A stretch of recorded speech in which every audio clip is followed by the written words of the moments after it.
சங்கதி 24 செய்திகளோடு இணைந்திருக்கிறீர்கள். விரிவான செய்திகளுக்கு செல்ல முன்னதாக முதலில் இன்றைய நாளுக்கான தலைப்புச் செய்திகள். விடுதலை புலிகளிடமிருந்து மீட்கப்பட்ட நகைகளை ஆராய மஹிந்த முன்னெடுத்த நடவடிக்கை.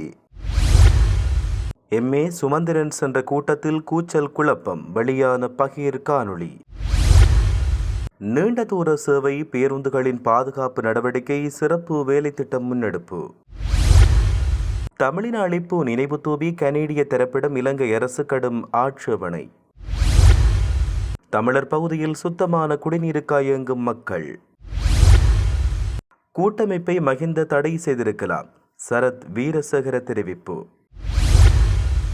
ஆட்சியாளர்கள் மக்கள் மத்தியில் சென்று சேவையாற்ற வேண்டும் என்கிறார் எதிர்க்கட்சி தலைவர் Sajith Premadasa.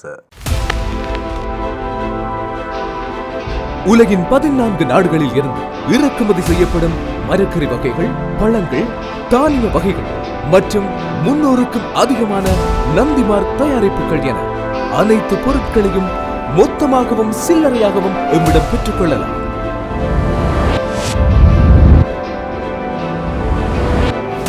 VSCO cash and carry என்றும் உங்களுடன். தொடர்வன விரிவான செய்திகள். விடுதலை புலிகள் அமைப்பின் கட்டுப்பாட்டின் கீழ் வடக்கு கிழக்கு பிரதேசங்கள் இருந்த காலத்தில் அவர்களால் சேமிக்கப்பட்ட தங்க நகைகள் தொடர்பில் ஆராய்வதற்கு முன்னாள் ஜனாதிபதி மஹிந்த ராஜபக்ஷ தலைமையில் ராணுவம் விசேட நடவடிக்கையை மேற்கொண்டதாக முன்னாள் நாடாளுமன்ற உறுப்பினர் உதய கம்மன்பில தெரிவித்தார். மஹிந்த ராஜபக்ஷவின் தலையிட்டால் 2014ஆம் ஆண்டு கிளிநொச்சியில் நடைபெற்ற ஒரு கூட்டத்தின் போது இந்த தங்கப் பொருட்கள் 2000க்கும் மேற்பட்டவர்களுக்கு வழங்கப்பட்டதாக அவர் கூறினார். விடுதலை புலிகள் அமைப்புடனான யுத்த முடிவின் பின்னர் முழு வடக்கு மாகாணமும் அரசாங்க படையின் கட்டுப்பாட்டின் கீழ் கொண்டு வரப்பட்டது. ராணுவத்தால் அப்போது கண்டுபிடிக்கப்பட்ட தங்கம் அப்போதைய ஜனாதிபதி மஹிந்த ராஜபக்ஷ மற்றும் அவரின் குடும்பத்தின் தனிப்பட்ட பயன்பாட்டுக்காக பெறப்பட்டது என சிலர் குற்றம் சாட்டுகின்றனர். உண்மையில் தங்கப் பொருட்களுக்கு என்ன நடந்தது என்பது குறித்து திகதிகள் மற்றும் ஆதாரங்களுடன் தெளிவான வெளிப்படுத்தல் காணப்படுகிறது.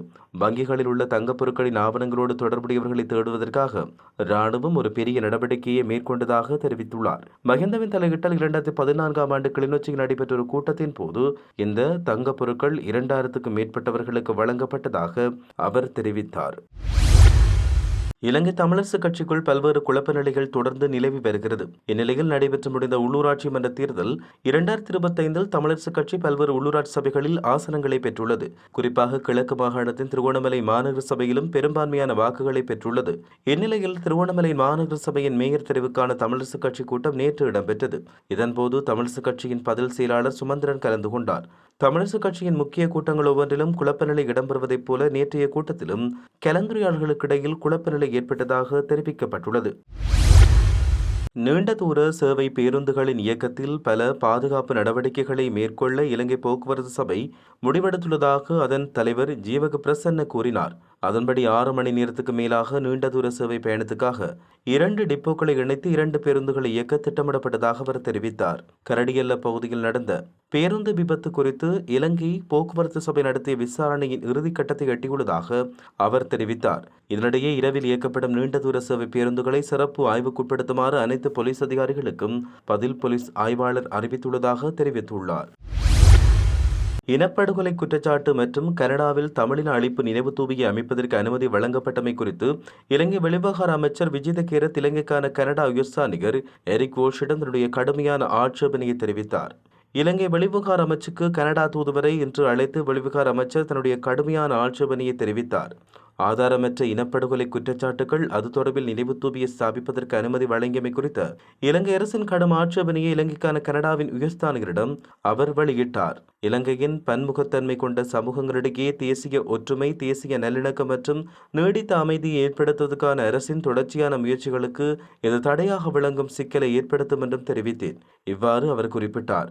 மேலும் இலங்கையில் நடந்த இறுதிக்கட்ட போரின் போது இனப்படுகொலை நடந்ததாக கூறப்படும் குற்றச்சாட்டு தேசிய அல்லது சர்வதேச அளவில் எந்தவொரு நம்பகமான அதிகாரியாலும் ஆதாரத்தோடு நிரூபிக்கப்படாததோடு அவை தவறான தகவல்களை அடிப்படையாக கொண்ட குற்றச்சாட்டு என்றும் இலங்கை அரசு தொடர்ந்து வலியுறுத்துவதாகவும் அவர் தெரிவித்தார். கிளிநொச்சி பச்சிலைப்பள்ளி பிரதேச செயலாளர் பிரிவில் உள்ள கிளாலியில் பொதுமக்கள் நீண்ட காலமாய் கடும் குடிநீர் தட்டுப்பாட்டை சந்தித்து வருகிறார்கள். கிளாலி பிரதேசத்தில் உள்ள பெரும்பாலான கிணறுகளின் நீர் உவர்நீராகவும் கடும் காவி நிறத்திலும் காணப்படுகிறது. இதனால் பொதுமக்களால் குறித்த நீரை பயன்படுத்த முடியாத நிலை காணப்படுகிறது. இருப்பினும் வேறு வழியின்றி குடிப்பதை தவிர இதர தேவைகளுக்கு அந்த நீரை பயன்படுத்தி வருகிறார்கள்.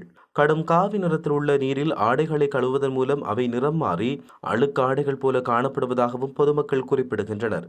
குடிநீருக்கு ஊரில் உள்ள ஒரு சிலரின் கிணறுகளுக்கு சென்று மட்டுப்படுத்தப்பட்ட அளவில் நீரை பெற்றுக்கொள்வதோடு பிரதேச சபையால் அங்கங்கு நீர் தாங்கி வைத்து வழங்கப்படுகின்ற நீரும் தேவைகளை பூர்த்தி செய்ய போதுமானதாக இல்லை என்றும் பொதுமக்கள் சுட்டிக்காட்டியுள்ளனர். மேலும் தேசிய நீர் வழங்கல் வடிகாலமைப்பு சபையின் மூலம் வழங்கப்படும் நீரை விரைவுபடுத்தி வழங்குவதோடு ஏனைய கிராமங்களில் வழங்கப்பட்டதை போன்று தங்களுக்கும் இலவசமாக நீரிணைப்பை வழங்குவதற்கு நடவடிக்கை எடுக்க வேண்டும் என்றும் அவர்கள் கோரிக்கை விடுத்துள்ளனர்.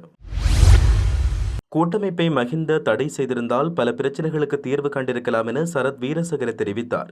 கனடாவில் ஸ்தாபிக்கப்பட்ட தமிழின அழிப்பு நினைவகம் தொடர்பில் ஊடகங்களுக்கு கருத்து வெளியிட்ட போது அவர் இவ்வாறு தெரிவித்தார். கனடாவில் பிரம்டன் நகரில் சிங்கவுசி பொதுப்பூங்காவில் நிர்மாணிக்கப்பட்ட தமிழின அழிப்பு நினைவகம் தொடர்பில் இலங்கை அரசாங்கம் கடும் அதிருப்தியை வெளிப்படுத்த வேண்டும். இவ்வாறான செயற்பாடுகள் இலங்கையில் இனங்களுக்கிடையில் வீண் பிரச்சனைகளை ஏற்படுத்தும். இவ்வாறான செயற்பாடுகளை தமிழ் தேசிய கூட்டமைப்பு வரவேற்பது வன்மையாக கண்டிக்கத்தக்கது என அவர் இதன்போது தெரிவித்தார்.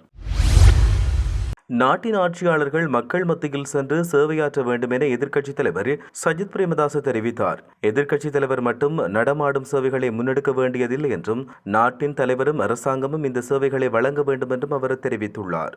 தற்போதைய அரசாங்கம் மக்கள் மத்தியில் சென்று சேவையாற்ற தவறியதால் ஐக்கிய மக்கள் சக்தி மக்களின் பிரச்சினைகளை தீர்க்க முயற்சிப்பதாக தெரிவித்தார். மக்கள் பிரச்சினைக்கு தீர்வு பெற்றுக் கொடுக்கக்கூடிய வழிமுறைகளை அரசாங்கம் உருவாக்க வேண்டும். மாத்தறை கும்புருப்பட்டிய பிரதேசத்தில் நடைபெற்ற நிகழ்வொன்றில் பங்கேற்ற போதே சஜித் பிரேமதாச இந்த விடயத்தினை கூறியுள்ளார். கனடாவின் பிரதமர் மார்கானியின் அமைச்சரவையில் பொதுமக்கள் பாதுகாப்பு அமைச்சராக பதவியேற்ற கரி ஆனந்த சங்கரிக்கு யாழ் மாவட்ட நாடாளுமன்ற உறுப்பினர் இளங்குமரன் வாழ்த்துக்களை தெரிவித்தார். உலகளாவிய ரீதியாக தமிழர்கள் பல்வேறு சாதனைகளுக்கு சொந்தக்காரர்களாக தமது தடத்தை ஆழ பதித்துள்ளனர். அரசியல், வைத்தியத்துறை, விளையாட்டுத்துறை, விஞ்ஞானம் மற்றும் சினிமா துறை என தமிழர்கள் கால் தடம் பதிக்காத துறைகள் இல்லை. அந்த வகையில் தான் நமது நாட்டுக்கு பெருமை சேர்க்கும் வகையில் எம்மில் ஒருவர் கனடிய மக்களாலும் அரசாங்கத்தாலும் மதிக்கப்பட்டு இன்று மிக முக்கியமான பொறுப்பான பொதுமக்கள் பாதுகாப்பு அமைச்சர் பதவி அவருக்கு வழங்கப்பட்டுள்ளது. இது மிகப்பெரிய வரலாற்று சாதனையும் கூட. கனடிய அமைச்சர் கரி ஆனந்த சங்கரியை கடந்த காலங்களில் சந்தித்து கலந்துரையாடியுள்ளேன். இவ்வாறு அவர் தன்னுடைய வாழ்த்தினை பதிவிட்டுள்ளார்.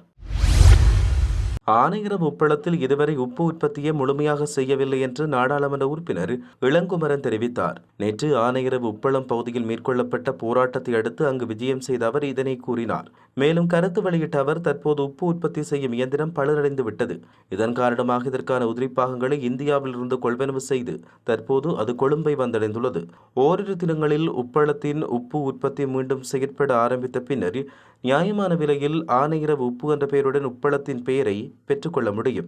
இன்றைய தினம் முன்னெடுக்கப்பட்ட போராட்டமானது நியாயமானது. அவர்களுக்கான அடிப்படை உரிமை. போக்குவரத்து வசதி என்பவற்றை உப்பு உற்பத்தி மீண்டும் ஆரம்பிக்கப்பட்ட பின்னர் படிப்படியாக பணியாளர்களுக்கு அனைத்து நன்மைகளும் வரப்பிரசாதங்களும் பெற்றுக் கொடுக்கப்படும் என இளங்குமரன் எம்பி தெரிவித்தார். இத்துடன் செய்திகள் யாவும் நிறைவு பெறுகின்றன. மேலதிக செய்திகளுக்காக சங்கதி 24.com உடன் இணைந்திருங்கள். வணக்கம்.